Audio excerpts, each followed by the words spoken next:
Let's pretend these two tables, activities and tickets, are part of our on-premises ticketing system, but we want to keep a copy of these tables in Quickbase that's synchronized with our on-premises system. I'm going to talk about how this is commonly done and how to do it in a much simpler and faster way that minimizes integration reads. Here in Quickbase, you can see that we have a tickets table and an activities table, and they're both empty, but they have all the fields that we have in SQL Server. So we have here a schema that's aligned with SQL Server with our on-premises system, but there's no data over here yet. Here we are back in SQL Server, and we're going to focus on the tickets table. So to get the data from the tickets table initially into Quickbase, we're going to use an insert statement. Now this is just a template for what we need. We're going to have to get the actual table name in Quickbase. And to do that, we can go here to the link server, open up the tickets table, and then script it as a delete statement. We're going to do that to the clipboard. So now on the clipboard, we have the table name embedded in a delete statement, and we're going to paste that in here. So we're going to get rid of the spurious parts we don't need the delete from, and we don't need this where condition here. And this go is also superfluous. All right, so that takes care of that. Now, in the values here, we want a select statement. So we're going to go back up here, and we're going to do a script table as to a select statement, and we're going to do that to the clipboard. And then we're going to replace values here with that select statement. And there's some spurious parts right here that we have to get rid of as well. If we run this, we're going to move the 20 rows that we have in tickets over into Quickbase. Okay, so back here in Quickbase, we can look to see if those 20 records came over. So we'll do a refresh here. And indeed, we have 20 tickets. So the data has been moved over. So now the question is, what happens when new data gets into the on-premises ticketing system? How do we get that over here? So back here in SQL Server, let's add a new row to this tickets table. We'll copy the last row,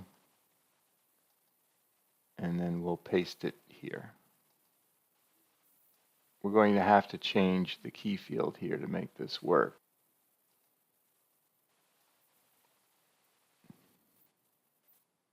Okay, now we have a new row.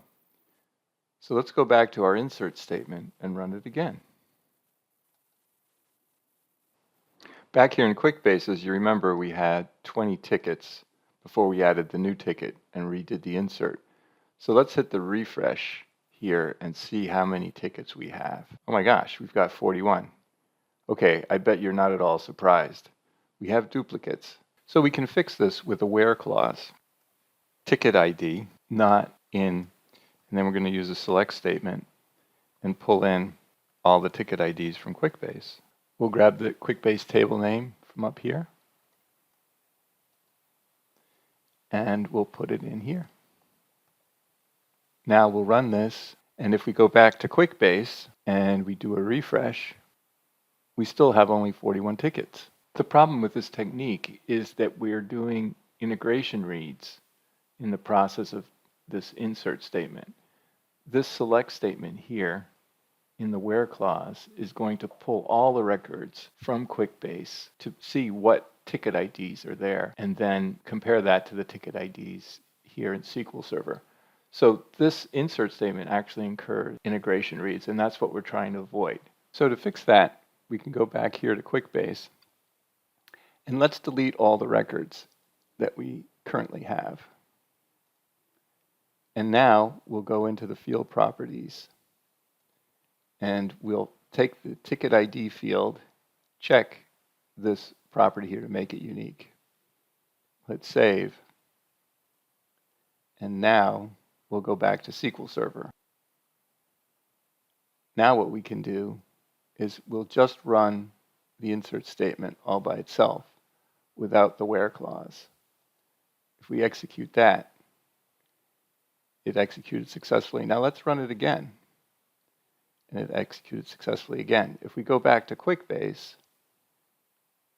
exit settings here, go back to the table dashboard, we have 21 tickets, even though we inserted twice. So what's going on is that Quickbase is doing an upsert. When you do an insert and you have a unique field like this ticket ID is, it will update records if there's an existing match between incoming data and this field marked unique, and it will create new records if there is no match. So if we go back to SQL Server and we go to the tickets table and we edit that and we copy this row and then we paste it to create a brand new row. And now again, we have to tweak the key field here to make this work. Okay, now we've got an extra record. So let's run this SQL statement again. And if you notice, SQL Server thinks it has added 22 rows. And in a sense, it has affected 22 rows. Because if we look here, we're going to see now that there are 22 rows. In other words, the new row got added, but what about existing rows? What will happen to them? Okay, here we are back in SQL Server. We're going to take the tickets table and we're going to script that as an update to a new query window. Now, we're just going to modify one field, namely the category field, and we're going to set the category equal to QNext. Okay, we're going to run this SQL statement. And we've modified all the rows. Now, just to verify that that's the case, let's take a look at the data. And as you can see here in the category field, it's all QNext for all 22 records. Now, go back to Quickbase, we can refresh and verify that that's still the case. And indeed, we have a variety of values there. Now, going back to SQL Server, let's go to our original insert statement, and let's get rid of this where clause altogether so that we know for sure that it's not in play. So we're going to run this now, and we'll take a look at the messages here, and it says it has affected 22 rows.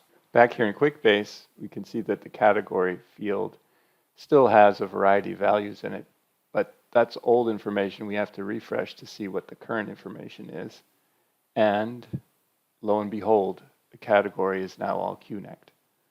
So you can see that doing an insert will update existing records. That's the way it works with Quickbase. As a matter of fact, you can't prevent that behavior. That's the default behavior. Okay, let's take this a step further. We have an activities table here in SQL Server, and that is a child table to tickets. In other words, there's a one-to-many relationship between tickets and activities. So let's sync that over to Quickbase as well using the techniques we've just learned. Okay, here's the SQL statement for the activities table. Same technique. It doesn't have a where clause. It's an insert. It just pushes everything in to Quickbase. Let's try running it. Okay, we have some errors here. Let's see what's going on. Okay, we have a problem. We're converting a varchar to a big int. And that's because here, this related ticket field in SQL Server is a varchar. It's the foreign key for the key field of the tickets table.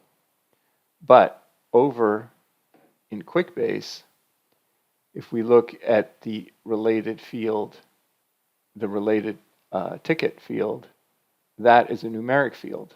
And the reason is that the relationship in Quickbase, here's the foreign key related ticket, and the key field in Quickbase is record ID number.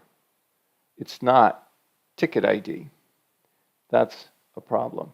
Now it turns out in Quickbase, you can fix that very simply by going to the ticket table and then going to fields, and then instead of using record ID as the key field, we want ticket ID. So you just do this, you click set key, and you get this warning here.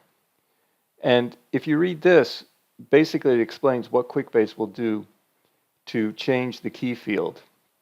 it will actually find all the related tables and make modifications to those tables so that everything still links up. So you can click OK, you can set the key, and now the key field is here. And if we go over to the activities table, we could see that the related ticket field here, this is the old one, this is the new one, and this is a text field, so that things will work out correctly now. Let's go back to the list of fields, and we're going to delete this field here because this is the old reference field. We don't need it. And we're going to then rename this field here so that it has the name that the original reference field had. I'm going to save that. Now let's go back to SQL Server. Here we are with our insert statement. It has the related ticket field. Let's try running it and see if we get an error this time.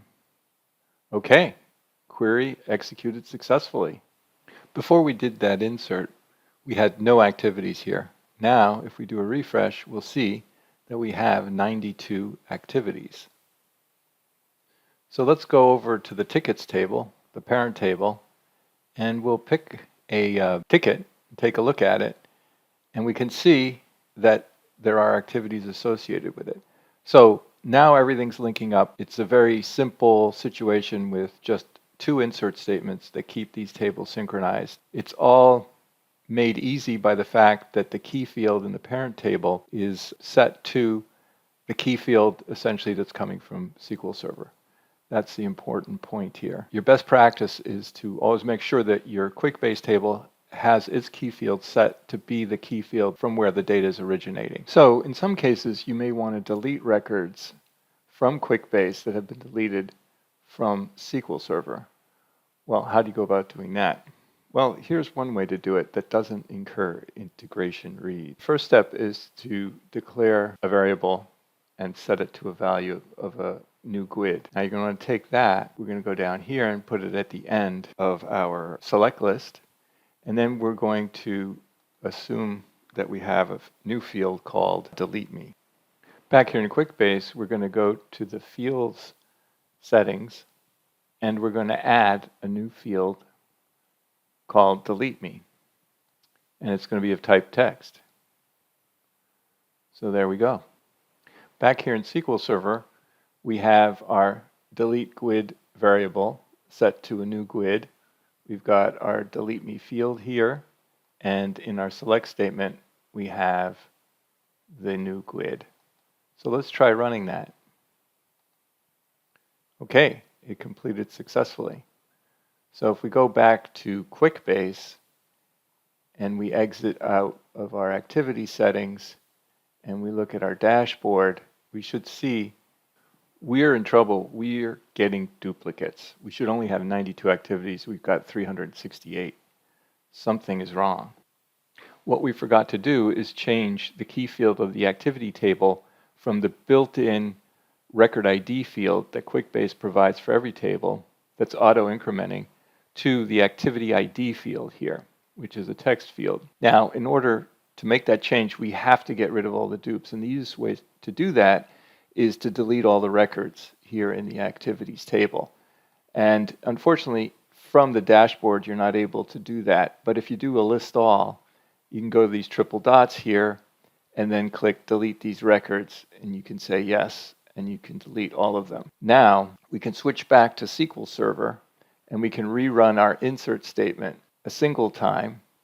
And then if we go and look back at Quickbase, we'll see that we have just the 92 records that we're supposed to have. And now we can go into the list of fields and switch the key field over to activity ID. So we check that off, we click set key, we do set key, and we've changed it. Notice we didn't get any warning because the activity table is not a parent table to any other table. So it's a very simple change to make. And now we should be able to run our insert. And you can see here we have the GUID now in every field. and we still only have 92 records. We can go back to Quickbase. We can do the insert once again.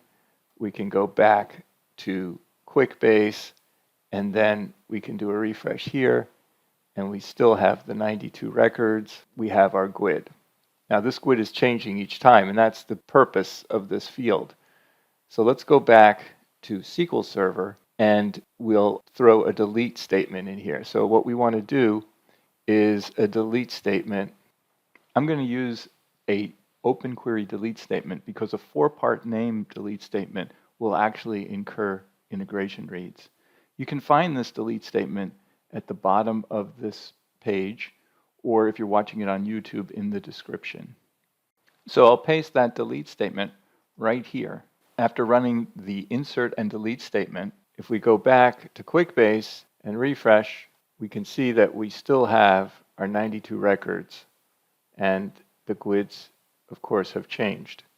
So that's the method for deleting records from Quickbase that have disappeared from SQL Server without using any integration reads. Here we are back in SQL Server. We've got our insert statement for the activities table along with its delete statement. Now let's prove that it works. So we're going to go here and we're going to edit the activities table, and we're going to delete a couple of rows. Then we're going to run the insert statement with its corresponding delete statement. And now we're going to go back to Quickbase, and we have 92 records before our refresh. Now we're going to hit the refresh button, and we have our 90 activities. So we are getting the delete functionality working correctly.